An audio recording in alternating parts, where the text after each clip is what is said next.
And now for my next number, I'd like to return to the classics.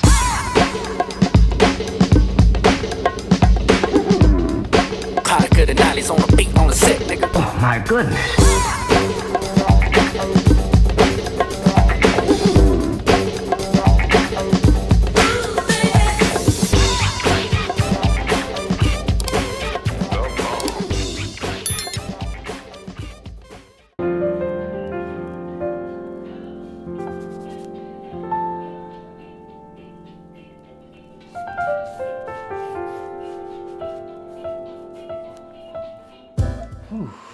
All right, what's going on, y'all? We are in the studio today.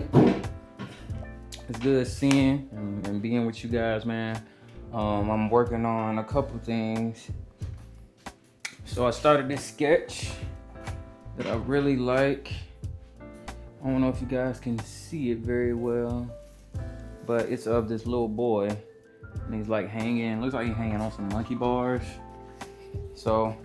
But really, y'all know me and the youth, man, I like to really try to paint anything with them being useful and playful, because you don't see that a lot nowadays. Like the other day when I was going through like Chambly for something, I don't know why I was there, but going through there, I just seen kids playing outside on the trampoline in the backyard, and I was like, yo, that was such a refreshing sight to see. I wish I took a photo of it. So then I also got this one piece, right? I don't know if you guys can see this. It might be a little too blown out. Let me see. All right, so this guy, I don't know if y'all could see this. So I found this piece of plywood outside the studio. So I was like, I might as well use it because it was sitting there for probably about a week. So nobody wasn't using, so I picked it up. And this is Lee Elder. So if you know me, you know I'm not from Atlanta. I'm from rural Georgia, really Augusta, Georgia. But I'm from outside of Augusta, Georgia. But Lee Elder, he was, if you familiar with Augusta or if you like golf, you probably familiar with the Masters, the Augusta Nationals. He was the first black golfer to ever be able to play in the Masters. So I wanted to highlight that. And yeah, so I'm just playing with some stuff, man. I know recently I've been doing a lot of figurative work, but more with colors, with hues. So I'm gonna keep playing in that box because I'm enjoying that and I'm liking what I'm getting from folks. So yeah, man, today, man, if you know, you know. Ended up going to Value Village, got FIFA Street, man. Like growing up, every single street game from NBA, every single street game from EA Sports, bro, was on point. NBA Street, NFL Street 2, and NBA Street 3. No, V3 was alright, but the second one was the best one because they had Biggie Littles, they had what's bruh name? Well, of course they had Stretch is on the cover. Also to shout out to Stretch. If you know, you know. But I haven't seen FIFA Soccer in a minute. Things been going well. I hope you guys been doing well, man. It's been a crazy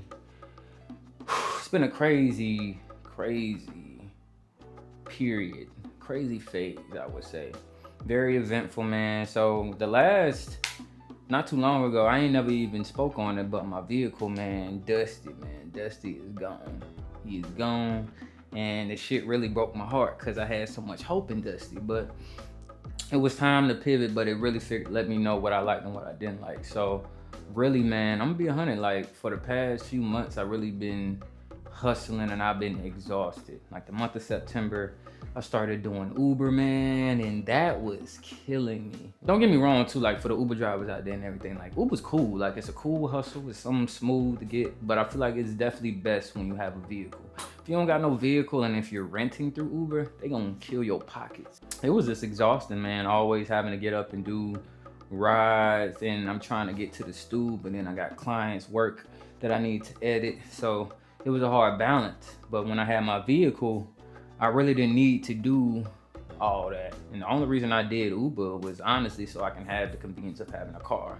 But I feel like it worked, but at the same time, I definitely lost more than I made, I feel like. It's just good to be in my own vehicle. So shout out to Granny, man. My grandma came through, her and my aunt, and they so sweet, man. And it was really perfect timing though. I guess you would say, I guess I've been really starting to develop my style now, which is cool. And I'm starting to see that more, and I'm starting to gravitate with that more. And I love using different vibrant colors, unpredictable colors. I love playing with my color theory. Like I got this one piece that I just recently did. So Blues Clues, this is definitely one of my favorite pieces that I recently did, but a lot of people love the frame too. And I like that I did something different with the frame, because typically I don't do color. I've done color on one other piece, and that was for a commission piece for my homie. I went to Atlanta Art Fair, and that changed my life, yo. Like, just seeing how much possibility it is as an artist, you know, especially the government shutting down and shit, the economy is plummeting. What I want to do today is I got some cyanotype ink or sensitizer. So I got the sensitizer tip. I got the sensitizer. Man, my country accent be killing me. I got the sensitizer set from Jacquard. I think that's how you pronounce it, Jacquard, Jacquard. But the closest I've done to cyanotype is sun printing. So I'll do something similar to that, but I like the concept of using the sun because it's natural, it's a natural element. And I just feel like we need to get closer to our natural elements, you know what I'm saying? So what I'm fixing to do is I already have some canvas that I gessoed the other day right here. But I want to put some ground on it. I have like some watercolor ground that I'm gonna put on top so it can seep, the sensitizer can seep very well into it.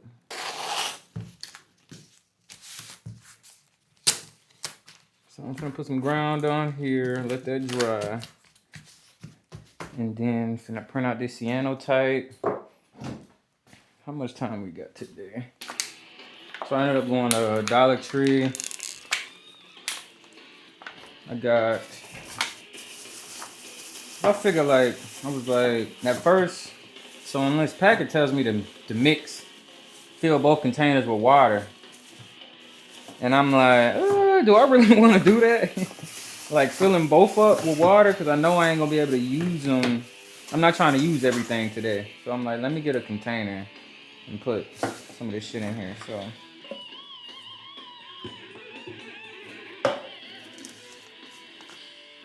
This shit really a science experiment.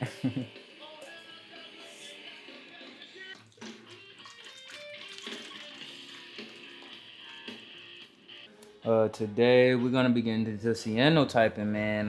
This is my first time getting into this.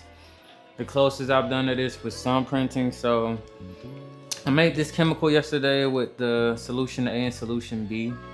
So I just stored it in a cool, dry place.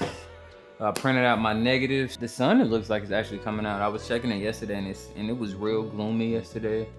And I was unsure if I'll be able to knock it out. Well, just in a more, just within the brighter sun, I would say. But since it's not cloudy, it actually be quicker to activate. So I just gotta, you know, take my time. Sometimes I don't be liking to put holes in the wall all the time. If I could just tape it, that's always cool too. So I got my canvas. So honestly, what I'm gonna do, cause I wasn't thinking about this when I cut it at first. You see how it's kind of like unproportionate. So I'm just gonna cover the whole white. And then we're gonna go from there. So one thing I had to do too is, since it was already gessoed, I had to put like this watercolor ground on it. And that just helps the sensitizer stick with the canvas. It's on the timer. So yeah, it's supposed to be wrapped around 12:28. So in the meantime, I'll probably just go ahead and put a wash on. Yeah, I'll probably just go ahead and put a wash on this large wood piece. No, I want to make the background like the sky warm. I want it to be like yellowish. I don't know if y'all familiar with Richard Mayhew. He's a dope artist that I just got put on to, and he does some beautiful landscape work, man. So even some of his color palettes, I would love to see how I can dabble into that type of vibe. Make sure you put your freaking brushes in water, bro. This is what happens.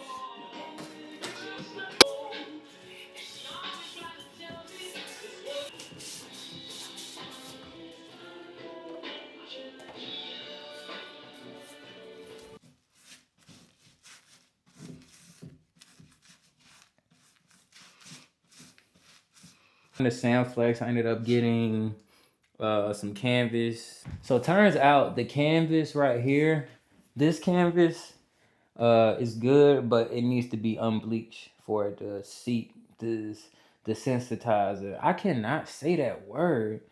Sensitizers, sanitizer. The chemicals that you use for the cyanotypes does not seep through very well when you have the canvas primed. So I already primed the canvas prior, so we ended up getting up with this, right? So this was our attempt on the cyanotype. And you can kind of see a little bit of the detail. Like this is like the hoodie, the shadows, and it looks pretty dope, but it's not detailed enough for me. But that's why we're here, man. We're here to experiment. So right now, we're gonna add some collage, right? So come with me, I'm finna show y'all what we got. All right, so on this piece, I wanna add some collage. If y'all wasn't here the previous videos, this is a piece that is really a call out to the youth nowadays, man. Coming up, I wasn't surrounded around iPad babies or just being glued to the screen. Don't get me wrong, I was a gamer now. Like y'all peep, like I was all into the PS2, all into the video games, and I really was gaming a lot at one point. But I always was outside. Like being outside was, I wouldn't even say mandatory, but it was just natural. Like you would just go outside and see your cousins or the other kids, or even just having my twin or my older brother would just always be doing something, whether it be playing sports or it's people cooking out or just people being outside. Like, and I don't know if any of y'all from the rural parts of y'all city or been in a rural area, but man, most of the time people just chilling on the porch and just watching the day and just being real present. So this is a call to action to that, because it's funny, man. I remember when I was little, my mom used to always pick on me about how close I was to the screen. So this reminds me of that too, because when I used to play the video games, I was glued. But also too, I was talking to some homies the other day, and they referenced one of their favorite, two people actually, they referenced their favorite movie growing up was Scarface. And I said, Scarface, like, why were you watching Scarface? So eventually, at first, I was gonna put "The World Is Yours" up here, like the Scarface slogan. But ended up going to this coffee shop the other day, and I got shout out to Decatur-ish. It's a local publication out here. Never heard of it, but it's Decatur's local newspaper. And me, bro, I'm all for print. I feel like even too in today's age, I don't even know if these new kids gonna really get a sense of print, rather from a book. But it's gonna be real difficult for them to get hands on stuff or really be interested in that, because they're already getting thrown into AI and all this, and they're phasing everything out. So with print, I think one, that's a personal connection to me, but also within the newspaper, it hits some key topics, what's going on today, and just talking about how the school districts are relocating, but like also too, it's been thousands and thousands of kids who weren't able to be going to school recently, and also with the defunding of education, it's just been messing a lot of people up. So it's even been rumors and people talking about they don't even want to take their kids to school, which is crazy to me. So for me, man, Like, it's this one. This says right here, school enrollment has been on a decline nationwide with multiple potential causes. So just even hearing things like that, man. Like, I was a kid who went to school, and shoot, my mom went playing. We had perfect attendance. Like, she was not playing. We probably went to school when we were sick. I'm sure we did, but like, moms wasn't playing. So, yeah, man. So really, we got a lot to talk about.